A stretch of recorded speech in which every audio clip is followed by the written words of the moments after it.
Xo'p. Endi yana boshladik. Davom ettiramiz. Xo'p, y harfi unli harf bo'lgancha, ya'ni play ga place bo'lyapti, ko'ryapsizmi? Ya'ni y harfidan oldin, ya'ni e harfi turibdi. O'shaning uchun ya'ni e harfi unli bo'lgancha play ga place bo'lyapti. Endi men sizlarga darashni tushuntirdim. Aynan shu shaklda bo'ladi. Misol uchun endi to'liq, ya'ni formaga doir bitta gap so'zlaydigan bo'lsak, misol uchun I read a book. I read a book every morning.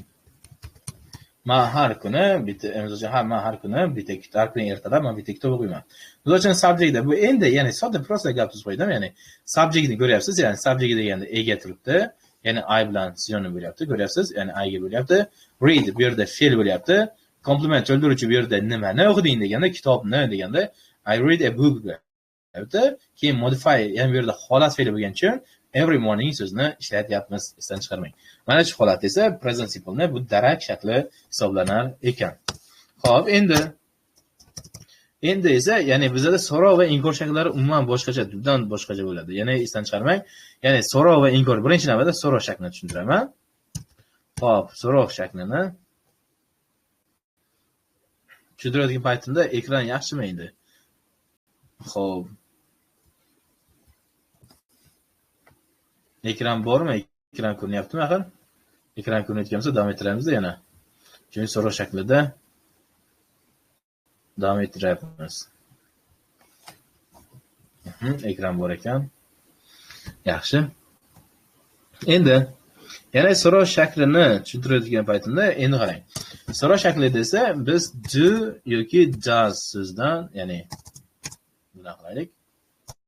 Xo'p, do does so'zdan foydalanamiz. Endi bularni, ya'ni umumiy, ya'ni bu yerda so'rov gap so'raladi, ko'ryapsiz. Endi bu yerni o'rtasiga biz ham bu yerda subject deymiz. Subject bilasiz, ya'ni ega degani. Hop, plus hop, bu yerda endi yana verb ishlatamiz. Faqat yana endi bu yerga s yoki yes ishlatmaymiz. Hozir men sizlarga tushuntirib beraman. Hop, plus complement plus modifier holatini ishlatyapmiz mana. Modifier. Ko'rasizmi? Yana modifier bo'lyapti. Hop, bu yerda holat fe'li. Endi nima uchun do does ga bu yerda ishlatmayapmiz deyishingiz mumkin, ha? Mana.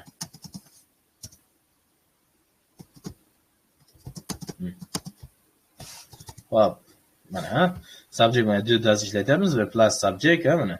Bu holatda bo'ladi o'zi. Yana qaytib cho'chib o'qib qo'ymasam.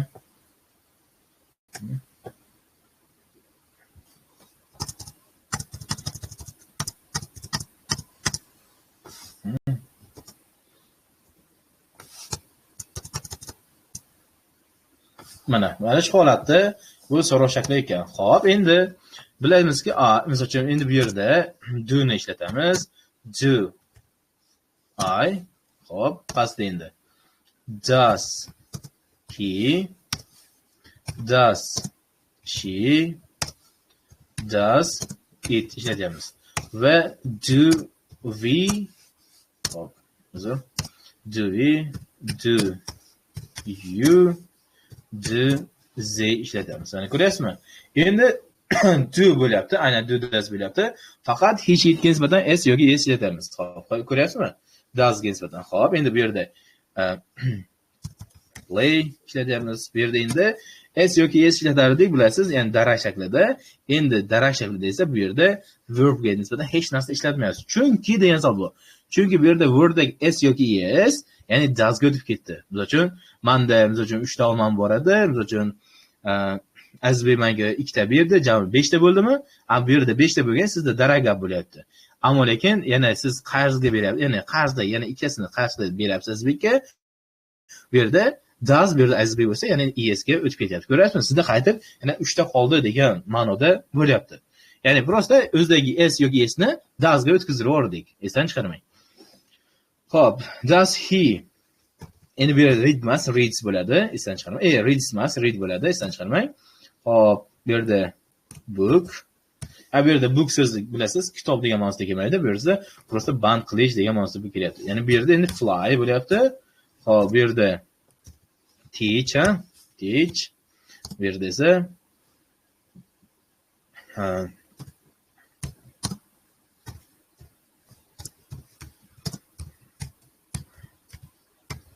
qarang, ko'ryapsizmi? Ya'ni do you do, hop, bu yerda your homework deylik, hop. Mana o'zi. Do you do your homework? Siz uy vazifasini bajardingizmi degan ma'noda, ko'ryapsizmi? Ya'ni bu yerda ustoz, bu yerda nimaga do ikkita bo'lyapti deysiz mumkin. Bajarmoq so'zini o'zi turibdi. Bu yerda prosta so'roq shaklidagi yordamchi shakl turibdi, xolos do oldinda. O'shanga noto'g'ri tushunmaslik kerak. Bu oddiy so'roq shakli. Endi do ga nisbatan do they, play ishlataylik. Hop, play football degan. Football. Do they play football deb, do they play football? Yes, I do desak, yes, I do yoki no. Endi qarang.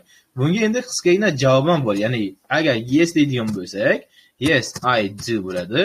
Agar no deydigan bo'lsak, no, I don't bo'ladi. Esdan chiqarmang. Endi he sheetga nisbatan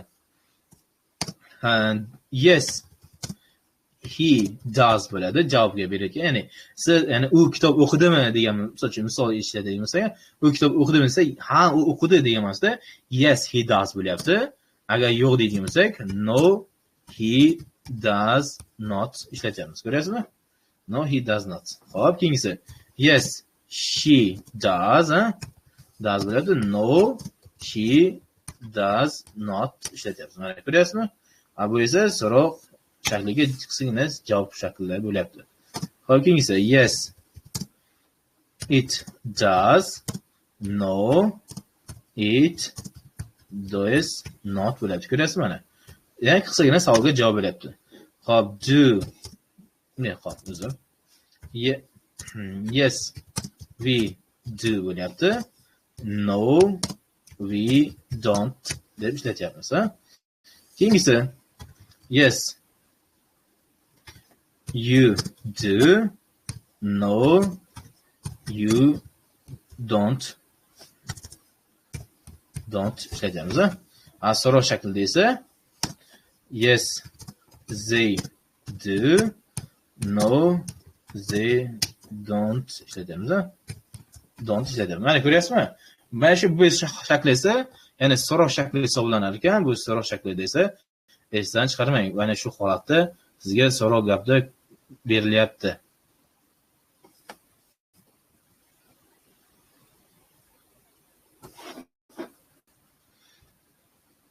Nimaga eshitmaydi? Qolganlar gapiryapti, ya'ni eshitilyaptimi? Mana ovozim bo'lyapti-ku.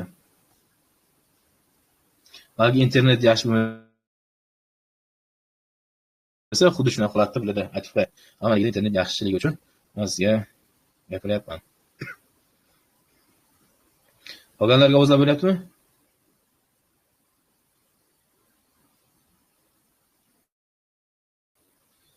Xo'p.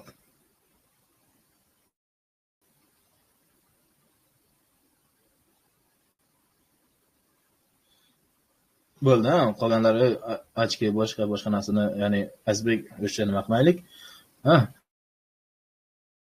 Hamma narsa qo'shilavermaylik, Azbek. Ya'ni bu yerda shaxslar, ba'zilar sizlardan oyingiz bilan teng odamlar bor. Aynan shu holatda sal muomalamizni to'g'rilasak, Azbek to'g'ri bo'ladi. Ya'ni bir necha marta siz bilan ya'ni muomala bo'lyapti. Ya'ni nimada ba'zi savollarga noto'g'ri javoblar beryapsiz. Bu yerda prosta savollarga ya'ni to'g'ri javob beraylik. Ya'ni yoki gapirmay qo'ysangiz yaxshiroq bo'lardi. O'shaning uchun ya'ni keraksiz narsalarga vaqt sarflamasdan o'zini diqqat e'tiboringizni bu yerga sarflasangiz yaxshiroq bo'ladi deb o'ylayman. Qolganlarga, nafaqat Azizbek, boshqalarga. Ya'ni kecha ham ba'zi holatlarda, ya'ni o'zidan katta odamlar bilan,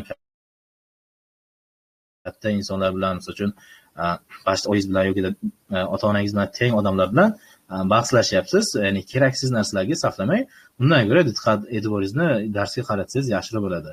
Prosta o'yinlar boshqa nima qilgan holatda qilmasligingiz kerak. Xo'p. Darsimizni boshlaymiz, yana davom ettiramiz. Endi so'roq shaklini o'tdik. Endi ya'ni inkor shaklini. Xo'p, inkor shaklini o'tamiz, Xo'p, inkor shakli. Inkor shaklida bilasizki, ya'ni bu yerda har doim subject ishlatamiz.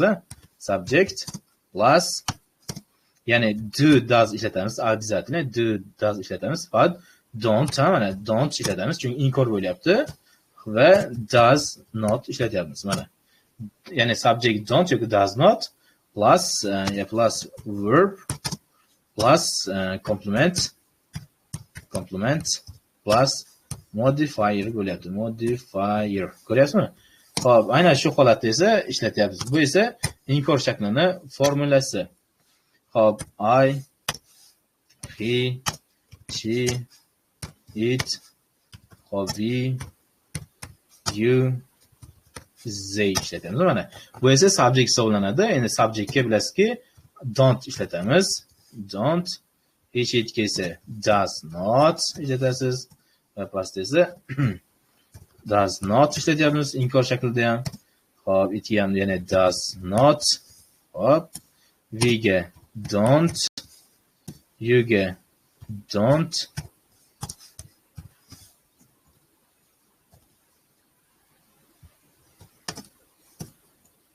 Xo'p, yana don't bo'lyapti zega ham ko'rasizmi?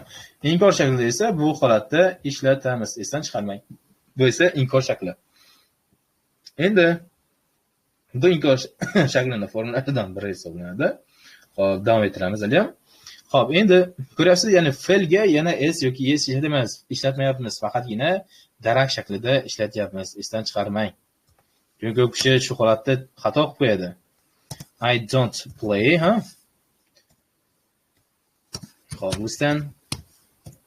For walking, walk ishlatamiz. ing ishlatamiz. Run, uzun swim, ha? Xo'p, speak ishlatsak, misol uchun speak ishlatamiz va theyga nisbatan they don't. Xo'p, listen. Ko'rasizmi? Ha, mana bu tomonda esa inkor shakli. Misol uchun I don't play, misol uchun u o'ynamayapti, u tinglamayapti, u piyoda yurmayapti, u yugurmayapti, u cho'milmayapti, u gapirmayapti, u tinglamayapti. Ko'rasizmi? Bu shakli esa inkor shakli hisoblanar ekan. Esdan chiqarmanglar. Xo'p, endi o'zi present simple nimaga ishlatamiz? Biz asosiy hozir, ya'ni sizlarga qo'lipini, ya'ni tushuntirib beryapman xolos. Ya'ni o'zi nimaga ishlatishingizni esa hali tushuntirmadim. Endi tushuntirib beraman. Birinchi holatda present simple ni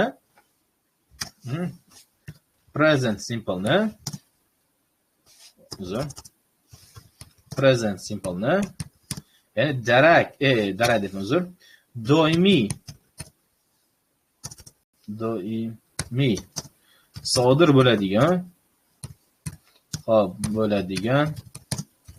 ish harakatlariga nisbatan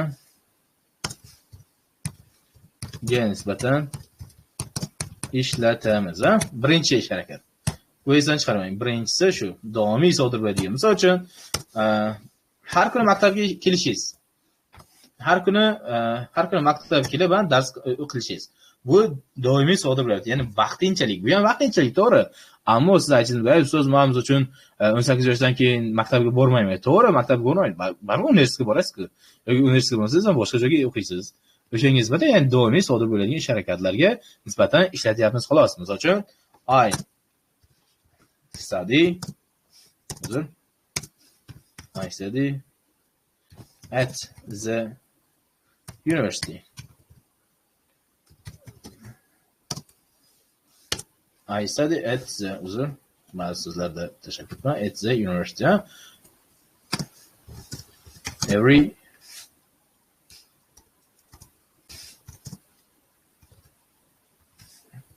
men har yili universitetda o'qiyman. Bo'ldi. Biroz bitta gap bo'ldi xolos. Yoki ikkinchi shaklda esa, misol uchun ikkinchi shakli esa ya'ni general trust deymiz, ya'ni umumiy haqiqatlarga nisbatan yoki boshqa holatlarga. Misol uchun qanaqa holatlarga? Quyosh har doim ya'ni sharqdan chiqib g'arbga botadi, to'g'rimi? Bu umumiy haqiqatlarga. Hamma biladi bu holatlarni. Yoki yana bitta holat bor. Present simple desa, ana general trustga nisbatan ya'ni suv 100 gradus Selsiysda ya'ni qaynashi. Har doim ya'ni 100 gradus Selsiysda qaynaydi, ya'ni boshqa gradusda qaynamaydi. 60 gradusda qo'yib qo'ysangizdan ma'lum bir muddatdan keyin qaynashi mumkin. Misol uchun u 60 gradusdan keyin ba'zi holatlarda esa misol uchun har doim u qachonki 100 gradusga chiqsa, ichidagi bug', suv 100 gradusda, keyin suv qaynaydi. Bo'lmasa to'ngacha qaynamaydi. Mana shu holatlarga nisbatan present, ya'ni present simple ni ishlatamiz. O'sha umumiy, ya'ni general trust deydi. General trust. Umumiy haqiqatlarga nisbatan ishlatamiz. Esdan chiqarmang. O'shan the water it is boils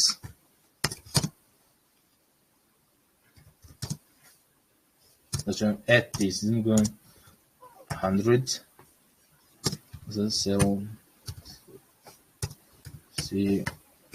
Celsius, ketaveradi. Ya'ni C deb yozib qo'ysangiz bo'ldi, ya'ni Celsius deb ketaveradi. Hop, 100 gradusda qaynaydi. Bo'ldi, shu holatda esa ishlatyapmiz. Keyingisi endi present simple ni ishlatdik, ya'ni umumiy haqiqatlarga nisbatan boshqa holatlarni ishlatyapmiz. Hop. Endi uchinchisini deylik.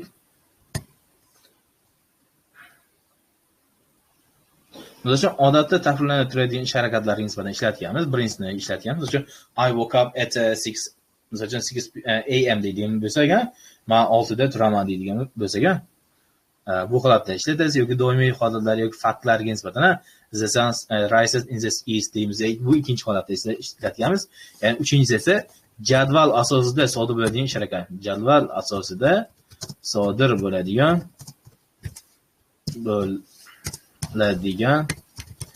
ish harakatlarga nisbatan ishlatamiz. Xo'p, misol uchun jadval asosida sodir bo'ladi. Nimalar? The train.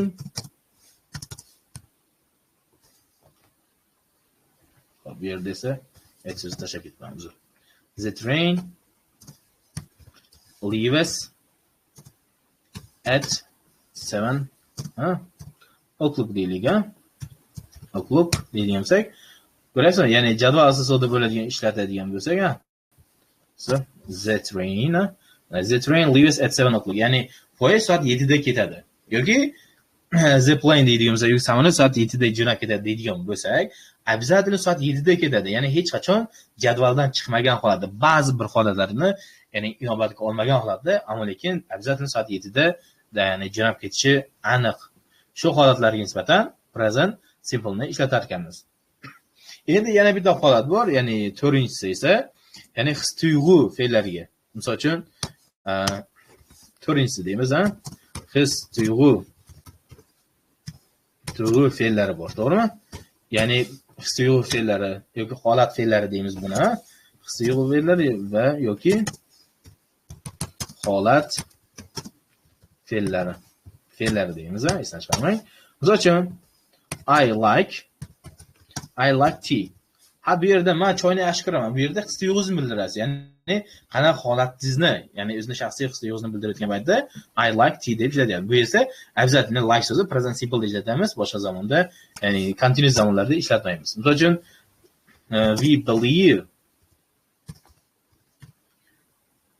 we believe you.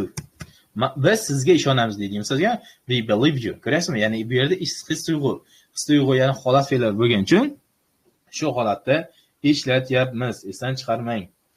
Ana shularni esa present simple da ishlatar ekanmiz. Endi oxirgi shakli esa, ya'ni oxirgi tushuntirib beradigan narsa, ya'ni ko'p ishlatadigan so'zlarimiz bor. Ya'ni payt ravishlar deyishsak bo'ladimi? Mana payt ravishlari deymiz.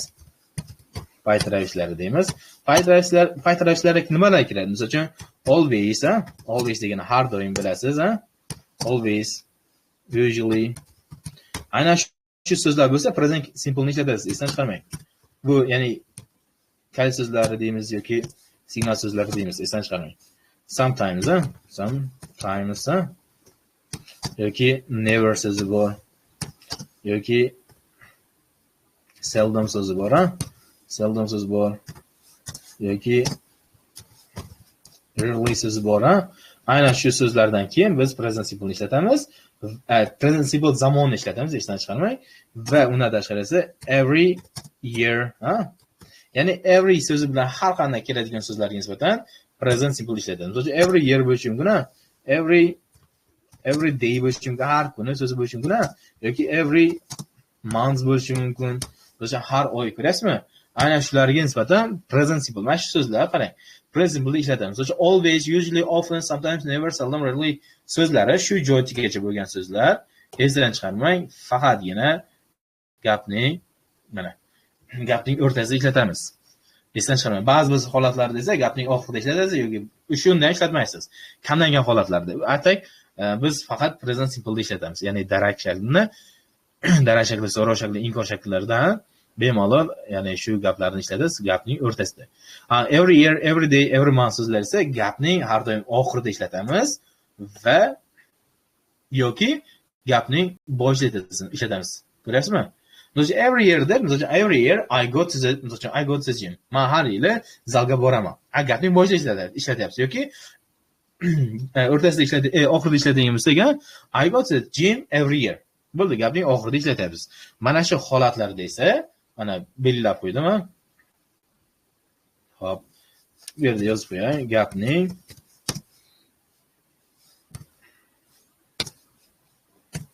Gapning o'rtasida ishlatamiz. Esdan chiqarmang mana. Xo'p, bunisini esa gapning oxirida yoki boshida ishlatamiz. Mana ko'ryapsizmi? Ana shu holatlarda esa biz present simple ni ishlatar ekanmiz.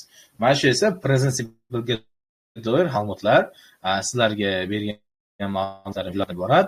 Endi men sizlarga bir test berib ko'raman. Bo'ladimi? Qani bir test berib ko'raychi. Ana ishlar olarsizlarmi yoki yo'qmi?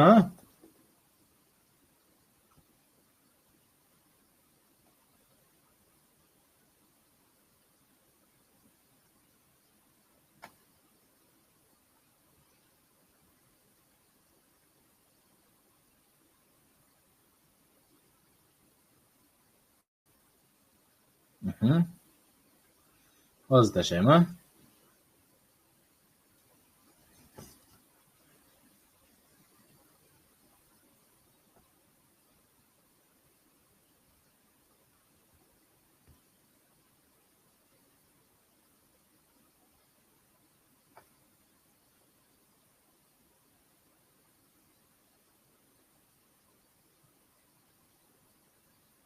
Qani 10 ta test tashladi. Birinchi 5 tasini ishlanglarchi yoki 10 tasini ishlayveringlar. Qani ishlanglarchi? 10 tasini bo'la qilinglar.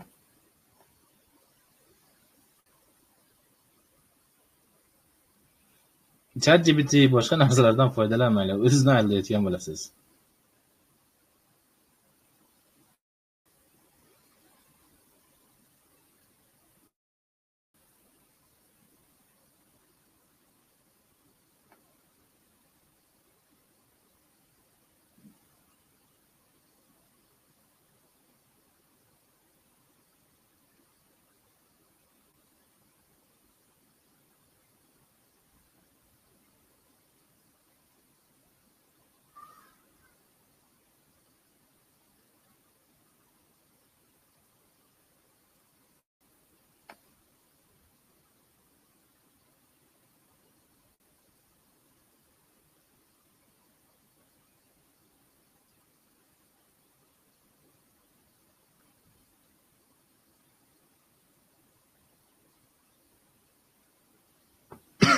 Qani tezroq ishlanglarchi. Bir chekkadan ishlanglar-da. Misol uchun 10 ta test bilanimiz 10 tasini A B C D qilib ishlasangiz yaxshiroq bo'lar edi.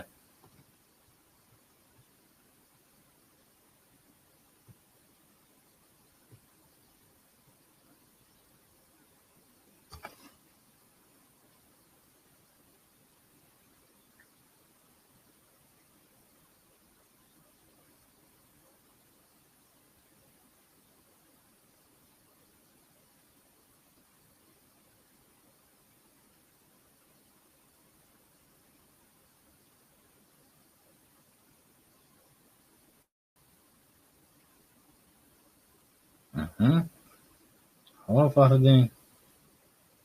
Okay.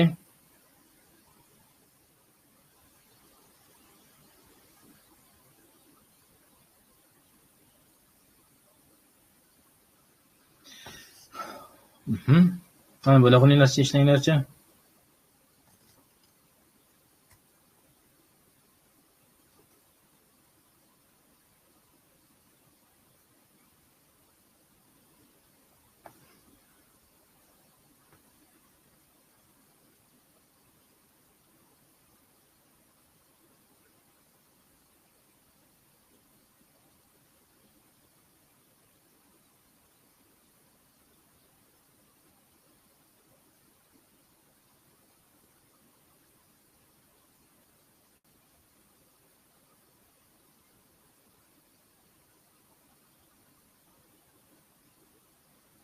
Hamma ishlar bo'ldimi? Hop, yaxshi.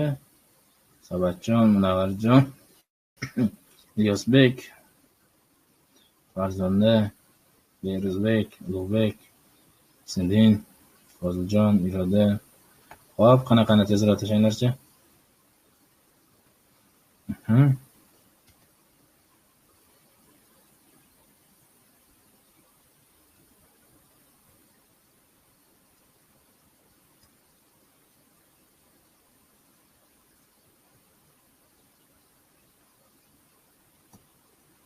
Hop.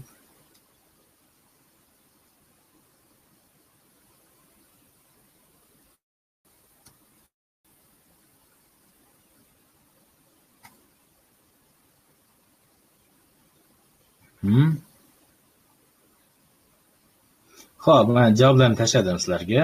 Qani belgilab olinglar.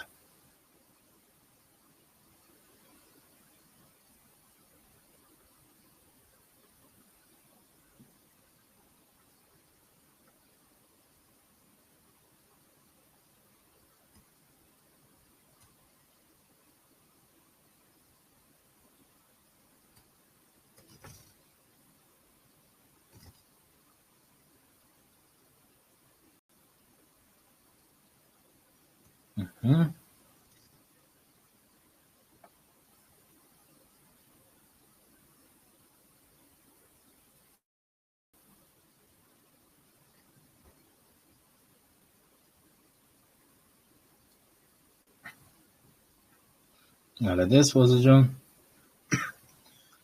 Hop. Malades Farzonda, Zaynabxon, Sarvar. Ikkita xato ekan Oybekjon. Oybek desa 100%. Fardinda 100%. Qana qolganlar? Bo'la qolinglarchi. Okey, To'rxonova. Marjunada bitta xato qilmasligingiz kerak. Irodada bitta. Qana qolganlar?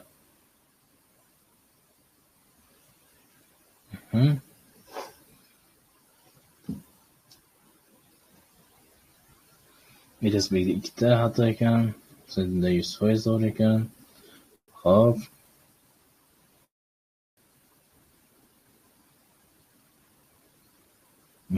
Bitta noto'g'ri ekan. Yaxshi.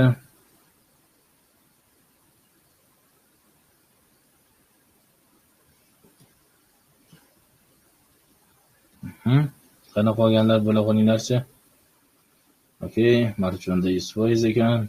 Shahnozada ikkita xato qilmasligingiz kerak. Bu oson testlardan biri.